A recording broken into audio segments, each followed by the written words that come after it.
नमस्ते दोस्तों। आज हम बात करेंगे अमेरिका में गुजराती का अपमान बनी घटना पे। अमेरिका वह देश जिसे भारत में खासकर गुजरात के छोटे शहरों और कस्बों में सपनों की धरती कहा जाता है, जहां जाने का मतलब होता है जिंदगी का सेट हो जाना, परिवार का मान बढ़ जाना और आने वाली पीढ़ियों का भविष्य सुरक्षित हो जाना।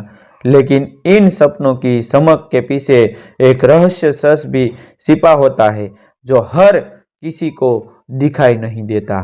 गुजरात के अमरेली जिले के एक साधारण परिवार से निकला हर्ष पटेल भी उन्हीं सपनों को सीने में लेकर अमेरिका पहुंचा था। उसके पिता की छोटी सी किराने की दुकान थी जिससे घर मुश्किल से चलता था। माँ ने अपने गहने बेच दिए, पिता ने कर्ज लिया और हर्ष को अमेरिका भेज दिया, इस उम्मीद में कि बेटा वहाँ मेहनत करेगा और एक दिन सब कुछ बदल जाएगा। अमेरिका पहुंचने के बाद हर्ष को जल्दी ही समझ आ गया कि यहाँ सपने डॉलर में नहीं बल्कि पसीने में पूरे होते हैं। न्यू जर्सी के एक पुराने से इलाके में बने अपार्टमेंट के बेसमेंट में वह 4 अन्य भारतीय लड़कों के साथ रहता था। कमरा छोटा था, खिड़की से धूप मुश्किल से आती थी, लेकिन किराया कम था और यही सबसे बड़ी मजबूरी थी। सुबह कॉलेज, शाम को गैस स्टेशन पर नौकरी और रात को आइसमैन, यही उसकी जिंदगी बन गई थी। अंग्रेजी उसकी कमजोरी थी, लेकिन मेहनत और ईमानदारी उसकी ताकत। वह हर ग्राहक से मुस्कुराकर बात करता, चाहे सामने वाला उसे कितनी भी अजीब नज़रों से क्यों न देखे।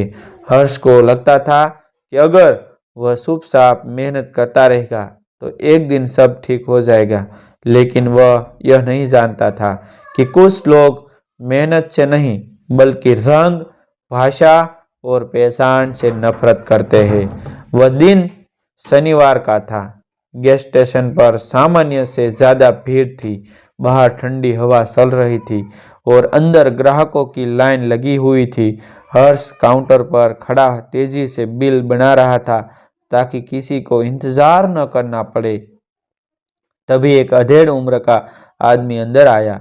लंबा कद, मजबूत शरीर, चेहरे पर घमंड और आंखों में गुस्सा। उसका नाम रॉबर्ट मिलर था। वह सीधे काउंटर पर आया और बिना देखे ही जोर से बोला, जल्दी करो, मेरे पास पूरा दिन नहीं है।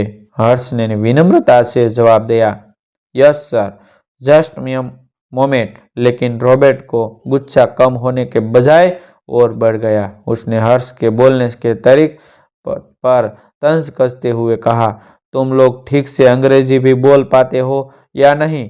लाइन में खड़े कुछ लोग हल्का सा हंस दिए, कुछ ने नजरें चुरा ली। हर्ष का दिल जोर से धड़कने लगा। यह पहला मौका नहीं था जब किसी ने उसके एक्सेंट पर सवाल उठाया था, लेकिन हर बार की तरह इस बार भी यह तीर सीधे उसके आत्मसम्मान के लगा। हर्ष ने खुद को संभालते हुए बिल आगे बढ़ाया, लेकिन रॉबर्ट यही नहीं रुका। उसने जानबूझकर काउंटर पर हाथ मारते हुए कहा, तुम लोग यहाँ आकर हमारी नौकरियां लेते हो और फिर ढंग से बात भी नहीं कर पाते। यह सिर्फ एक वाक्य नहीं था, यह उसकी पहचान पर सीधा हमला था।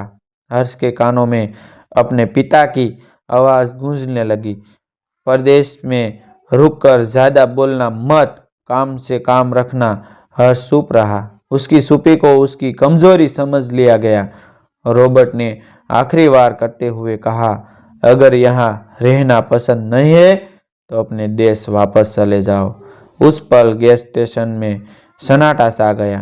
कुछ लोग असहज हो गए, किसी ने मोबाइल निकाला लिया। हर्ष के हाथ कांप रहे थे, लेकिन उसने किसी तरह पैसा वापस किए और धीमी आवाज में कहा, प्लीज अपना चेंज ले लीजिए। रॉबर्ट हंसता हुआ बाहर चला गया, लेकिन उसके शब्द वहीं रह गए, हवा में, दीवारों पर और हर्ष के दिल में। रिफट खत्म होने के बाद हर्ष देर तक काउंटर के पीछे बैठा रहा। उसे ऐसा लग रहा था जैसे किसी ने उसके अंदर की सारी ताकत निचोड़ ली हो। पहली बार अमेरिका आकर उसे लगा कि वह सिर्फ एक विदेशी है, एक बहरी इंसान जिससे कभी पूरे तरह अपनाया नहीं जाएगा। अगले दिन यह घटना सिर्फ उसकी यादों तक सीमित नहीं रही। किसी ग्राहक ने गैस स्टेशन के सीसीटीवी फुटेज का एक छोटा सा वीडियो सोशल मीडिया पर डाल दिया था। वीडियो में रॉबर्ट की आवाज़ साफ सुनाई दे रही थी और हर्ष चुपचाप खड़ा नजर आ रहा था। कुछ ही घंटों में वीडियो वायरल हो गया। हजारों लोग इसे देख रहे थे, शेयर कर रहे थे और कमेंट कर रहे थे। कमेंट सेक्शन दो हिस्सों में बंट गया। कुछ लोग हर्ष के समर्थन में थे, लेकिन बहुत से लोग उसी पर सवाल उठा रहे थे। अगर सहन नहीं कर सकते तो यह क्यों आए? जैसे शब्द हर्ष के दिल को चीर रहे थे। कॉलेज में भी लोग इस घटना की बातें करने लगे, कुछ सहानुभूति दिखाते तो कुछ मजाक उड़ाते। हर्ष पहली बार क्लास में सिर झुकाकर बैठा था। उसे लगने लगा कि उसकी भाषा, उसका पहनावा और उसकी सादगी ही उसकी सबसे बड़ी गलती बन गई है। वह सोचने लगा कि क्या उसे वापस लौट जाना चाहिए? क्या यही वह सपना था जिसके लिए उसके माता पिता ने सब कुछ दांव पर लगा दिया था? उसी शाम उसके फोन पर एक अनजान नंबर से कॉल आया। कॉल करने वाले ने खुद को समित शाह बताया। वह न्यूयॉर्क में रहने वाला एक सफल भारतीय व्यवसायी था। उसने कहा कि उसने वीडियो देखा है और वह हर्ष से मिलना चाहता है। हर्ष की आवाज़ भर आई। पहली बार उसे लगा कि वह अकेला नहीं है। हर्ष अभी नहीं जानता था कि यह अपमान उसकी जिंदगी का सबसे बड़ा मोड़ बनने वाला है। जो सुपी उसने उस दिन गैस स्टेशन पर ओढ़ ली थी, वही सुपी अब सवाल बन चुकी थी। अमेरिका की जमीन पर एक गुजराती युवक का आत्मसम्मान अब परीक्षा में था और इस परीक्षा का जवाब अभी बाकी था। उस रात हर्ष पटेल देर तक सो नहीं पाया। गैस स्टेशन पर हुए अपमान के शब्द उसके कानों में बार बार गूंज रहे थे। मोबाइल स्क्रीन पर वीडियो के कमेंट्स बार बार खोल रहे थे और हर बार वही सवाल मन में उठता था, क्या उसकी सुपी उसकी कमजोरी थी यह मजबूरी? उसने अमेरिका का आने का फैसला सपनों के लिए किया था, लेकिन अब उसे लग रहा था कि यहाँ हर सपना खुद को साबित करने की कीमत मांगता है। कमरे की छत सुरते हुए उसने पहली बार तय किया कि वह सब सिर्फ सहने के लिए नहीं, बल्कि अपने आत्मसम्मान के लिए भी जिए जाएगा। अगले ही दिन हर्ष न्यूयॉर्क पहुंचा और समित शाह ने मिला। वह एक साधारण लेकिन आत्मविश्वास से भरा इंसान था। उसने हर्ष को ध्यान से सुना और फिर शांत स्वर में कहा कि यह घटना सिर्फ एक व्यक्ति की बदनसीबी नहीं, बल्कि उस सोच का उदाहरण है जिससे कई लोग रोज गुजरते हैं। उसने हर्ष को समझाया कि चुप रहना कभी कभी समझदारी होती है, लेकिन हर बार नहीं। अगर ऐसे मामलों में आवाज़ नहीं उठाई गई तो अगला अपमान किसी और का होगा। समित ने हर्ष को एक लीगल एड ग्रुप से मिलाया जो नली से भेदभाव से जुड़े मामलों में काम करता था। पहली बार हर्ष किसी ऑफिस में डर के बिना बैठा था। वकील ने साफ कहा कि वीडियो में जो शब्द बोले गए वे कानून के लिए खिलाफ थे। हर्ष के अंदर एक नई उम्मीद जागी। यह लड़ाई बदले की नहीं थी, बल्कि सम्मान की थी। कुछ ही दिनों में गैस स्टेशन मैनेजमेंट को भी इस मामले की जानकारी मिली। जांच शुरू हुई और कर्मचारियों के बयान लिए गए।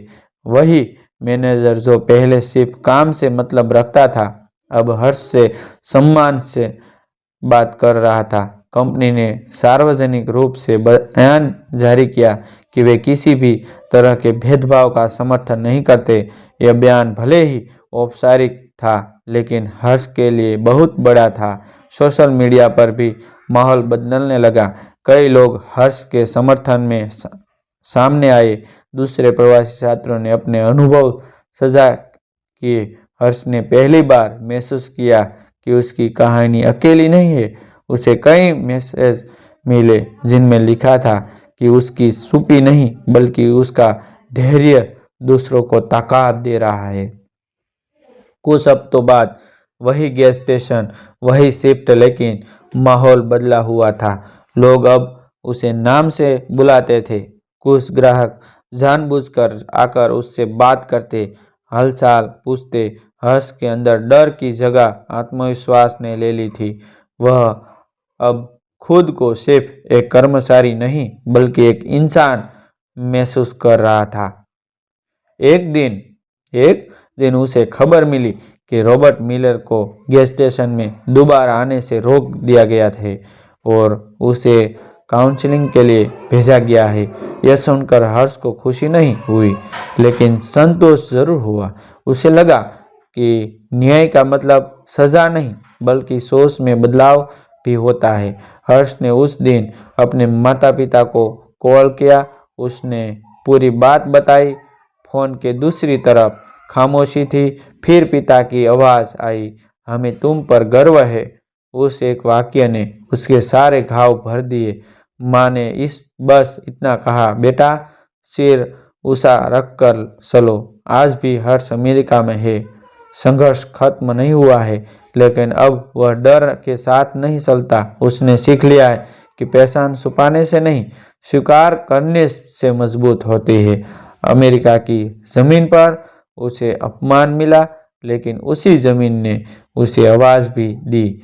यह कहानी सिर्फ हर्ष की नहीं है, यह हर उस इंसान की है जो परदेश में सम्मान के साथ जीना चाहता है, और शायद यही सबसे बड़ी जीत है। दोस्तों, ऐसी न्यू कहानी देखने के लिए हमारा चैनल आप सब्सक्राइब कर लीजिए। Thank you.